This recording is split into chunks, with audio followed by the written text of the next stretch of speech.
और यहाँ के अपने के अपडेट दिखा रहा बा बहुवरी टोल के अपडेट रहा अपने देख सकते यहाँ पे जो यहाँ के आग के नियंत्रण में ले के जितने प्रयास हो रहा बाटे और आग के लपटा सब बढ़ते जा रहा बा और आग के लपटा सबके कंट्रोल करे के भी प्रयास हो रहा बाटे। विशेष हमने के यहाँ पे जौन प्रत्यक्ष प्रसारण सब के बीच में दिखा रहा बानी सन और यहाँ के जौन भी रहा बाटे आग के लपटा सब कंट्रोल में करे खातिर यहाँ पे थोड़ा थोड़ा आग के कंट्रोल करते खातिर और साथ साथ में चारों तरफ से वो आग के कंट्रोल करके और पानी के विभिन्न रास्ता बनाते और एक के कंट्रोल में करे के प्रयास हो रहा बाटे।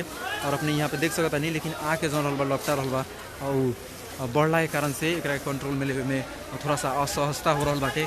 विशेष ही अपने के जौन आग के रहा लपटा अपने यहाँ देख सकता नहीं।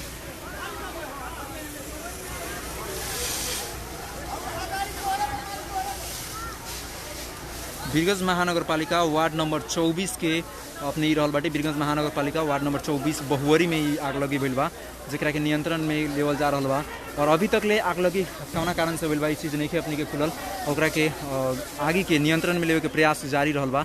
यहाँ के स्थानीय लोग के सहयोग से आगे के कंट्रोल में करे के प्रयास भइल और स्थानीय लोग के सहयोग से आगे के जौन रहल बा ओकरा के रोके के अर्थात ना बढ़े देवे के ओकरा के जहाँ तक होके कंट्रोल करे के प्रयास करे खातिर स्थानीय लोग लागल रख लोग जौन से आगे के कुछ हद तक एक बढ़े से रोक ले बा लोग और अभी के जौन जहाँ तक बढ़ल बा ओकरा के और भी बढ़ते जा रहा बा ओकरा के रोके खातिर विशेष करके वीरगंज महानगरपालिका के जौन वारू नियंत्रण रहल बाटे वो भी अपने के आ चुकल बा और जन पे वारू नियंत्रण आके और वो भी ओकरा द्वारा अपने के विशेष यहाँ के जौन रहल बाटे आके नियंत्रण लेवे के प्रयास भी जारी रहल बा और ये भी अपने के प्रत्यक्ष प्रसारण में देखा रहा बा हमने के जानकारी जौन भी अपडेट रहल बाटे वीरगंज के विभिन्न जगह के जौन अपडेट रहल बा वो अपडेट भी अपने एक के हमने के प्रयास करें सन। अभी के वीरगंज महानगरपालिका वार्ड नंबर 24 के बात करें सन। वार्ड नंबर 24 के आग लगी भइल बाटे जौन आग लगी अपने के देखा रहा सन। आग के जौन रहल बाटे आग के लपटा से भी ज़्यादा यहाँ के धुआं के सब लपटा रहल बा जैसे अपने के यहाँ के अवस्था के देखल एकदम बहुत गाढ़ो हो रहा बाटे। अगर हमने के थोड़ा सा एक के अगर बात करी हमने के जूमिंग में बात करी तो यहाँ पे हमने के साथ में राहुल गुप्ता जी लिख रहा बानी कहाँ के घटना है। राहुल गुप्ता जी अपने के वीरगंज महानगरपालिका वार्ड नंबर 24 के ही घटना रहल बाटे बहुवरी टोल में अपने की आग लगी भइल बा। बहुवरी टोल के विशेष अपने के घटना रहल बाटे हमने के जानकारी अपने करा रहल बानी और आग के नियंत्रण में लेवे खातिर प्रयास हो रहल बाटे और प्रयास जारी रहल बा आग के नियंत्रण में लेवे के। और देखल जाता आग जो रहल बाटे जितने मुझावल जाता और उतना धुआं के रूप में अपने की बढ़ते जा रहा बा। जौन अपने यहाँ देख सकता नहीं आगे के जौन लपटा नहीं खे लेकिन धुआं से पूरा आगे बढ़ल रहल बा और एकरा के नियंत्रण में लेवे के प्रयास भी कल जा रहा बाटे। और यहाँ के वीरगंज महानगरपालिका वार्ड नंबर 24 के अवस्था रहल बाटे विशेष अपने के जानकारी हमने करा रहल बानी सन। और अभी के जौन कहल जाए कि यहाँ पे स्थानीय लोग के जौन उपस्थिति रहल बा वैसन उपस्थिति कहल जाए कि दमकल आवे से पहले जैसन उपस्थिति देखल गई वैसन उपस्थिति ही रहल बा। लेकिन बात के लिए अगर यहाँ पे स्थानीय लोग के सहयोग के तो दमकल के भरोसा सब कुछ छोड़ दिले बा लोग। अगर हमने के इसी जगह निगेटिव पॉइंट भी देखल जाए कर क्या कि पॉजिटिव पॉइंट तो अपने के देख रहा बानी यहाँ के दमकल के उपस्थिति हो गई बा यहाँ पे मुझावे के प्रयास हो रहा बा। लेकिन स्थानीय लोग के जौन सहयोग रख हटे और स्थानीय लोग के जौन एक के नियंत्रण करे के प्रयास रख हटे ओकरा के अभी के देख सकल जाता है कि स्थानीय लोग थोड़ा सा जौन कहल जाए एक के कंट्रोल करे में यहाँ के स्थानीय लोग के जौन भूमिका रख हटे वो अभी थोड़ा सा कम देखल जा रहा बा कि दमकल आ चुकल बाटे तो निश्चिंत हो गए बा लोग और निश्चिंत भइल भी थोड़ा सा ही ठीक नहीं है जहाँ तक अगर बात कल जाए कि निश्चित अगर एकरा के अगर निश्चिंत हो जाए जाए दमकल के अगर पानी उड़ा रहा बा तो उस समय में समस्या और भी बढ़ सकता है। एकरा के जो घटना रहा बा एकदम गंभीर हो सकता। थोड़ा सा स्थानीय के सहयोग अभी भी इस जगह पे देखल जा रहा बाटे कि स्थानीय के सहयोग अगर रही अपने के जैसे यहाँ पे देख सकते घर के व्यक्ति लोग के लागल बा लोग और वहाँ के विशेष सामान सबके बचाव के 2 गो बेड़ी जौन रहल बाटे वो बेड़ी धान के बेड़ी बचावे में सफल भइल बा लोग। आग उमे भी लागल बड़ल कुछ धान जरल बाटे लेकिन बाकी के अभी बचाव में सफल भइल बा लोग। विशेष अगर बात कल जाए तो अपने के यहाँ पे भूसा सब रखल बा उमें आग लगे जौन भइल बा उ भूसा सबके आग और साथ साथ में घर जौन रहल बा घर में आग के जौन लपटा फैल चुकल बा ओकरा के विशेष करके नियंत्रण में लेवे के प्रयास कर रहा बा लोग।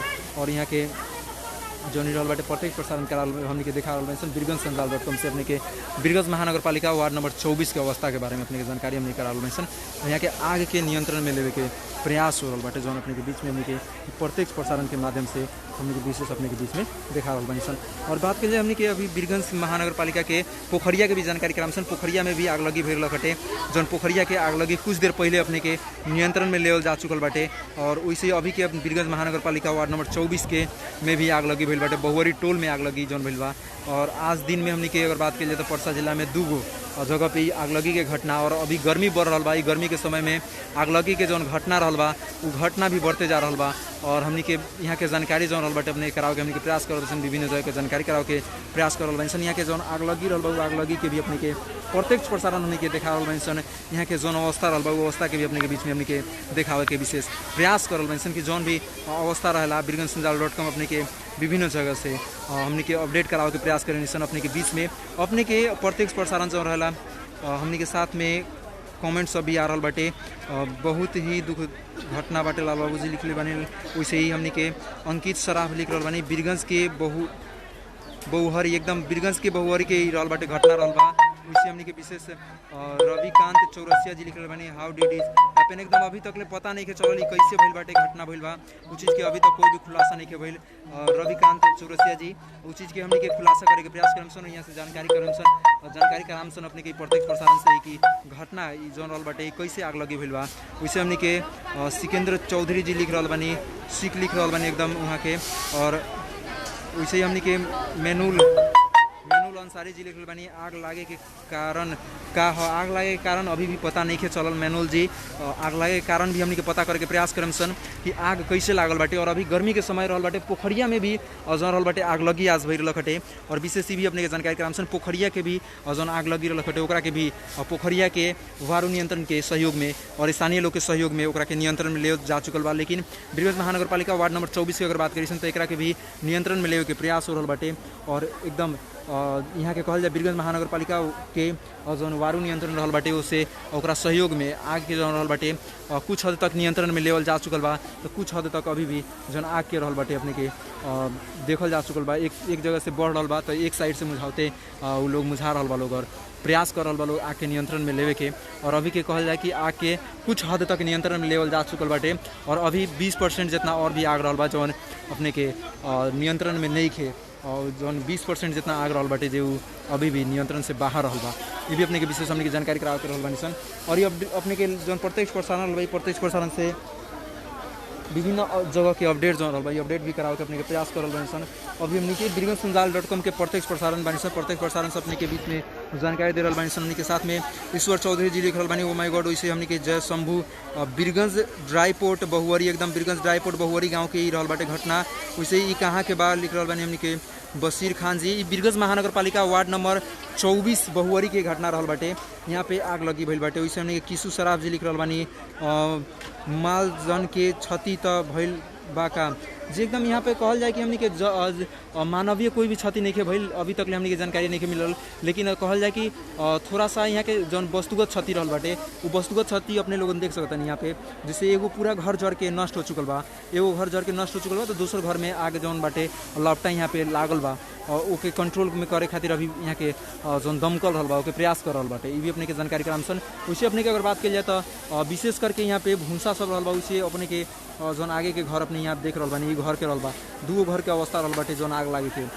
वैसे हमनी के साथ में दीपक चौरसिया जी फोटो भेजा वहाँ के लिख रहल बानी एकदम दीपक चौरसिया जी भी हमनी के साथ में वहाँ के भी जानकारी करा रहल बानी कि फोटो खातिर एकदम अपने वीडियो हमनी के देख सकता नहीं और वीडियो से हमनी के जानकारी अपने ले सकता नहीं। बीरगंज संजाल.com के प्रत्यक्ष प्रसारण से अपने के बीच में यहाँ के जौन अवस्था रहल बा वो अपने के जानकारी हमनी के करा रहल बानी सन। और प्रत्यक्ष प्रसारण से अपने के बीच में जौन अपडेट रहल बा वो अपडेट भी हमनी के लेके आओ के हमेशा के हर जगह पे बीरगंज संजाल.com अपने के प्रयास रहेला अपने लोग के इन्फॉर्मेशन पर हमने के रिएक्ट करे के अपने लोगन के इन्फॉर्मेशन पर उस जगह पे पहुँचे के हमने के प्रयास रहेला। और विशेष हमने के कहल जाए कि सहकर्मी लोग के सहयोग में यहाँ पे हमने के आज जानकारी प्राप्त करते हुए यहाँ पे पहुँचल बानी सन और अपने के बीच में प्रत्यक्ष प्रसारण भी देखा रहल सन। अभी आके कहल जाए तो 80% नियंत्रण में लेवल जा चुकल बाटे आके और 20% अभी भी रहल बाटे जौन आग नियंत्रण में नहीं आयल। ये भी अपने के विशेष हमने के जानकारी करावे सन। ये प्रत्यक्ष प्रसारण के माध्यम से यहाँ के जौन प्रत्यक्ष प्रसारण से अपने के के आग के लपटा सब रहल बा जौन बढ़ते जा रहल हटे ओकरा के अभी के अवस्था में नियंत्रण में लेवल जा चुकल बा कह सकल जाता। कुछ जगह अभी भी रहल बाटे, कुछ साइड में जौन दोसर घर में आग के लपटा बढ़त रहल हटे और आग के जौन बढ़ते जात रहल ओकरा के अभी भी नियंत्रण में लेवे के प्रयास कइल जा रहल बाटे। वो अपने के देखावे के हमनी के चांसन और विशेष अपने के जौन रहल बाटे हमनी के रविकांत चौरसिया जी लिख रहल बानी, people should be the required to government to keep extension team near the villages and because this is the situation are the very communication and summer since with the action is the most queries। एकदम हमनी के रविकांत चौरसिया जी विशेष अपने के जौन अपने चिंता व्यक्त कर रहल बानी। अभी के सिचुएशन ही ऐसा रहल बा और यहाँ पे देखल जाए तो भीड़ जो रहल बाटे भीड़ बहुत ज़्यादा जौन रहल बाटे स्थानीय लोग के जौन कहल जाए कि भीड़ बहुत ज़्यादा रहल बा और स्थानीय लोग के यहाँ पे जौन कहल जाए आग के नियंत्रण में लेवे खातिर भी सहयोग खातिर भी भीड़ रहल बा। तो यहाँ पे महिला लोग के भी हमनी के देख सकता नहीं कि महिला लोग घर से बाहर आके कि आग लगी कैसे भइल बा उ सब देखे खातिर भी भीड़ जौन रहल बाटे यहाँ पे देखल जा सकता बाटे। जौन अभी भीड़ के कुछ नियंत्रण में कइल गइल बा, नियंत्रण अगर बा तो हमनी के विशेष अपने के जानकारी कराइसन कि भीड़ जौन रहल बा महिला लोग के भीड़ जौन रहल बाटे आग के देखे खातिर यहाँ पे भीड़ लागल बा।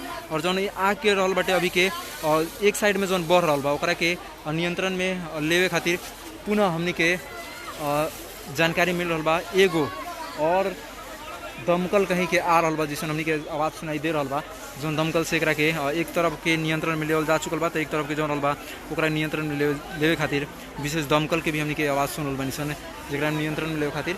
और एक साइड के कहल जाए कि अपने के एक साइड से एकरा के नियंत्रण में लेते हुए और यहाँ के जौन दमकल के साथ में आयल रहल बा लोग जवान रहल बा लोग के एकरा के नियंत्रण में लेवे खातिर प्रयास कर रहल बा लोग और ओमे आग के कहाँ तक भीतर आग फैलल बा कह के ओकरा के भी बुझावे के प्रयास भी कर रहल बा लोग और निरंतर उ लोग के प्रयास जारी रहल बाटे। आग के जौन रहल बा ऊपर से पानी पड़ला के बाद आग अपने के मुझल जैसन में हो रहल बा लेकिन भीतर अभी भी आग रहला के कारण से ओकरा के पूर्ण रूप से बुझावे के प्रयास हो रहल बाटे।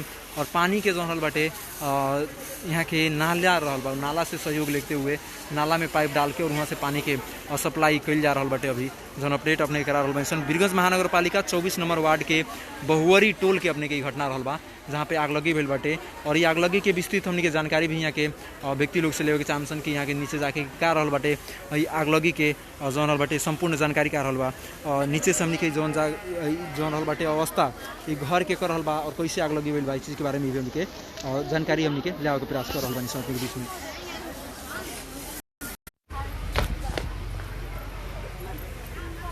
प्रत्यक्ष प्रसारण अपने के पुनः यहाँ के जौन अवस्था रहल बा ये जानकारी हमने लेवे के प्रयास कर रहल बानी सन कि घर के जौन रहल बा आग लगी भइल बा यहाँ के जानकारी अपने करावे के और अभी के जौन आग लगी रहल बाटे एकरा के बारे में हमने के जानकारी लेवे के प्रयास कर रहल बानी सन। ई केकर घर बाटे घर के कर बा घर बा जोधा राउत ई कैसे आग लगी भइल बा कुछ जानकारी बा हमने के यहाँ से जो जानकारी मिल रहा बा अभी तक क्लियर जानकारी नहीं खेल कि आग लगी के कारण का रहल बा लेकिन कुछ जानकारी हमने के मिल रहा बाटे कि यहाँ पे आग लग के गिर जोन कारण बाटे और शॉर्ट सर्किट भी हो सकता बाटे वैसे भी अपने के घूर भी जौन भैंसी पाले वाला भी जगह अपने के जौन रहल बाटे तो ये घूर से भी आग लगी हो भइल होके कह के भी आशंका कइल जा रहल बा लेकिन अभी आग लगी के कारण का रहल बा उ चीज़ अभी के तक क्लियर नहीं के भइल। और हमने के अपने के विशेष ही अपडेट करा रहल यहाँ पे एगो घर अपने देख रहल बानी पूरा जल के नष्ट हो चुकल बा तो दोसर अपने के विशेष अपने के जानकारी जौन रहल बाटे ये अपडेट करावे के प्रयास में बानी हमने के। और यहाँ के अपडेट जौन रहल बा अपने देख सकता नहीं कि आग के एक तरफ के पूरा जल के नष्ट हो चुके बाद तो दूसरी जगह अपने के वहाँ पे यहाँ के विशेष बीरगंज महानगर पालिका के दमकल के सहयोग में आग के अपने गोहरा में आग लागल बाटे जन आग के नियंत्रण में लेवे के यहाँ पे प्रयास हो रहल बाटे। और अपने के अभी के हमने के बात करें तो आग के 80% आग नियंत्रण में हो चुकल बा तो 20% और आग कहल जाए तो अभी लागल बा कह के। और ये आग के समय पर नियंत्रण में ना लेवल जाए तो अपने के बगल के घर सब में भी आग फैले के जो संभावना रख हटे अपने के टाटी सबके देखल जाए तो टाटी के अवस्था देख सकता नहीं कि पूरा आग के कारण से आग के जो लपटा रहल बा उससे पूरा जरल के अवस्था भी देख सकता नहीं। विशेष प्रत्यक्ष प्रसारण से संपूर्ण श्रोता में हमने के बीरगंज.com के संपूर्ण श्रोता में जानकारी यहाँ के लेके आ रहल बानी सन। और हमने के बहुवरी बीरगंज महानगर पालिका वार्ड नंबर 24 बहुवरी टोल में बानी सन और यहाँ के अवस्था अपने के बीच में हमने के प्रत्यक्ष प्रसारण से लेके आ रहल बानी सन।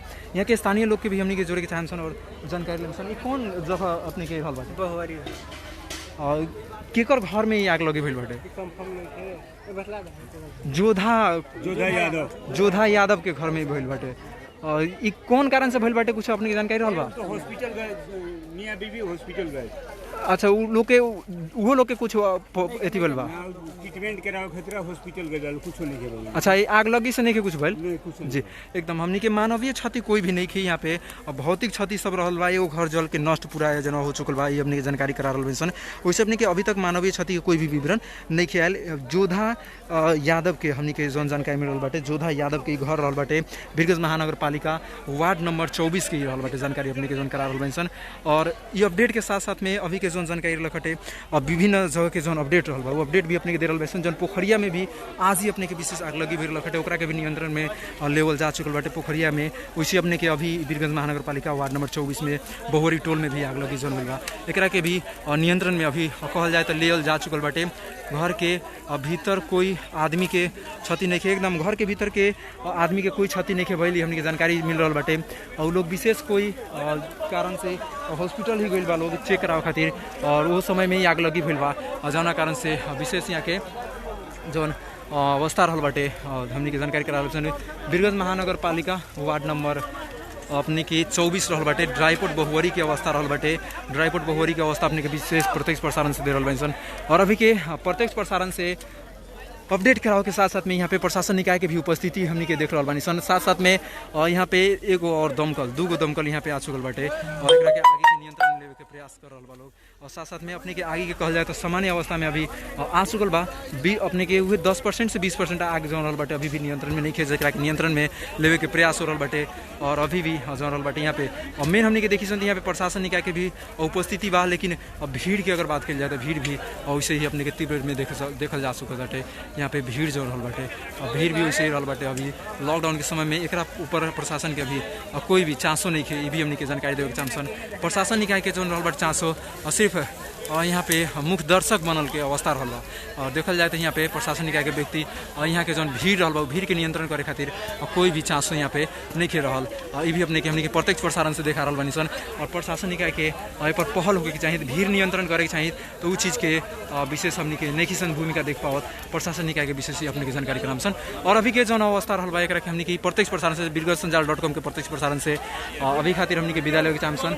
विशेष पोखरिया के जौन अवस्था रहल, पोखरिया में भी आग लगी भइल बा, वो आग लगी के साथ साथ में यहाँ के जौन अवस्था रहल बा अपने के बीच में प्रत्यक्ष प्रसारण से लेके निसन। अभी के प्रत्यक्ष प्रसारण से कृष्ण श्रीवास्तव अपने के बीच से छुटे के चाहे वीरगंजसंजाल.com के यूट्यूब पर भी अपने जाके और हमनी के संपूर्ण अपडेट देख सकता नहीं। साथ साथ में जौन यहाँ के अपडेट रहल बा वो भी अपडेट अपने विशेष देख सकता नहीं। अभी खातिर कृष्ण श्रीवास्तव छुटे के चाहे वीरगंजसंजाल.com के साथ में बन रही।